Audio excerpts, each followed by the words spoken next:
नरभक्षी भूत से अंतिम युद्ध पार्ट 4। जंगल की गहराइयों में, जहां सूरज की रोशनी मुश्किल से पहुंच पाती थी, रवि और गांव के बहादुर लोग बाबा रामू के साथ आगे बढ़ रहे थे। हवा में एक अजीब सी खामोशी थी, जिसे सिर्फ पत्तों की सरसराहट और उनके कदमों की आवाज तोड़ रही थी। नमस्ते दोस्तों, वीडियो शुरू करने से पहले हमारे चैनल को सब्सक्राइब जरूर करें और कमेंट सेक्शन में हमें बताएं कि आप कहां से वीडियो देख रहे हैं। आपके प्यार और समर्थन के लिए धन्यवाद। बाबा रामू के हाथ में एक पुराना तांबे का कलश था, जिसमें पवित्र राख और जड़ी बूटियां थीं। घने पेड़ों के बीच से गुजरते हुए उन्हें अचानक एक पुरानी, सदियों पुरानी गुफा का मुंह दिखा। गुफा के प्रवेश द्वार पर अजीबोगरीब चित्र बने हुए थे, जो किसी प्राचीन अनुष्ठान की याद दिलाते थे। यही वो जगह है, बाबा रामू ने फुसफुसाते हुए कहा, जहां से यह बुराई जन्मी है। जैसे ही वे गुफा के अंदर घुसे, उन्हें हड्डियों का एक ढेर दिखा, जानवरों की भी और कुछ हद तक इंसानों की भी। गुफा के अंदर से सड़ी हुई मांस की तेज गंध आ रही थी। रवि का दिल कांप उठा, लेकिन उसने अपनी मुट्ठी कस ली। वे धीरे धीरे आगे बढ़े। टॉर्च की रोशनी में गुफा की दीवारों पर अजीबोगरीब निशान चमक रहे थे। अचानक गुफा के सबसे अंदरूनी हिस्से से एक भयावह गुर्राहट की आवाज आई। रवि ने टॉर्च उधर घुमाई। सामने एक बड़े पत्थर के चबूतरे पर नरभक्षी भूत बैठा था। वह पहले से भी ज्यादा भयानक लग रहा था। उसकी आंखें अंगारे की तरह जल रही थीं और उसके पंजे लंबे और नुकीले हो गए थे। उसके शरीर से एक काली आभा निकल रही थी, जो गुफा में अंधेरा फैला रही थी।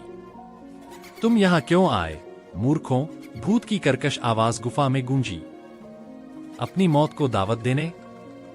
बाबा रामू ने हिम्मत से कदम आगे बढ़ाए। तुम अब गांव पर राज नहीं कर सकते, नरभक्षी, उन्होंने तेज आवाज में कहा। तुम्हारा अंत अब निश्चित है।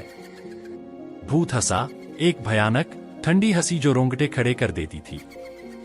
वह चबूतरे से नीचे उतरा और उनकी ओर बढ़ने लगा। उसके हर कदम से गुफा कांप रही थी। रवि और बाकी लोगों ने अपनी लाठियां कस ली। बाबा रामू ने तुरंत कलश खोला और उसमें से पवित्र राख निकालकर हवा में उड़ाई। राख ने भूत को छूते ही उसे जलना शुरू कर दिया।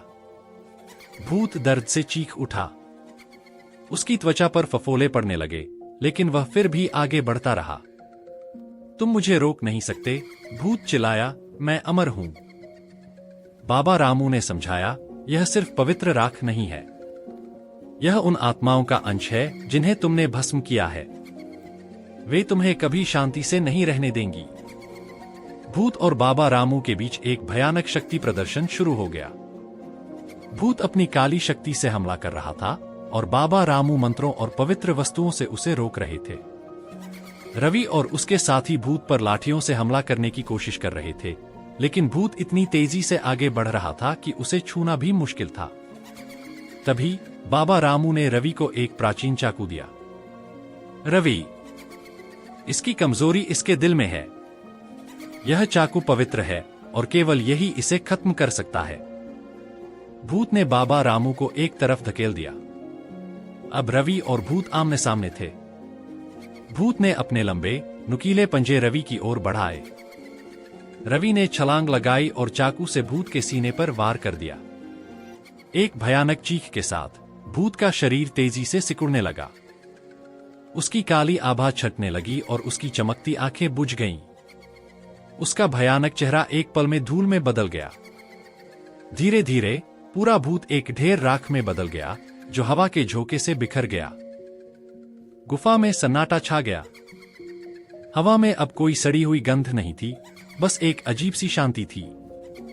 रवि और गांव वालों ने राहत की सांस ली। बाबा रामू ने एक गहरी सांस ली और कहा, यह बुराई हमेशा के लिए खत्म हो गई। अब गांव सुरक्षित है। वे गुफा से बाहर निकले। सूरज की किरणें जंगल में फैल चुकी थीं और पक्षी चहचहा रहे थे, जैसे वे इस जीत का जश्न मना रहे हों। गांव में वापस आकर उनकी वापसी का जश्न मनाया गया। रवि अब गांव का असली हीरो बन गया था। नरभक्षी भूत की कहानी अब सिर्फ एक डरावनी याद थी, लेकिन उसने गांव वालों को सिखाया था कि एकता और साहस से किसी भी बुराई का सामना किया जा सकता है। और उस दिन के बाद जंगल फिर से अपने आप में एक खूबसूरत जगह बन गया, जहां बच्चे अब बिना डर के खेलते थे। क्या आप भी मानते हैं कि कुछ बुराइयां केवल साहस और विश्वास से ही जीती जा सकती हैं? अगर आपको हमारा वीडियो पसंद आया हो तो इसे लाइक करें, अपने दोस्तों के साथ शेयर करें और नए वीडियो के लिए हमारे चैनल को सब्सक्राइब करना न भूलें। आपके समर्थन से हमें और भी बेहतर कंटेंट बनाने की प्रेरणा मिलती है। धन्यवाद।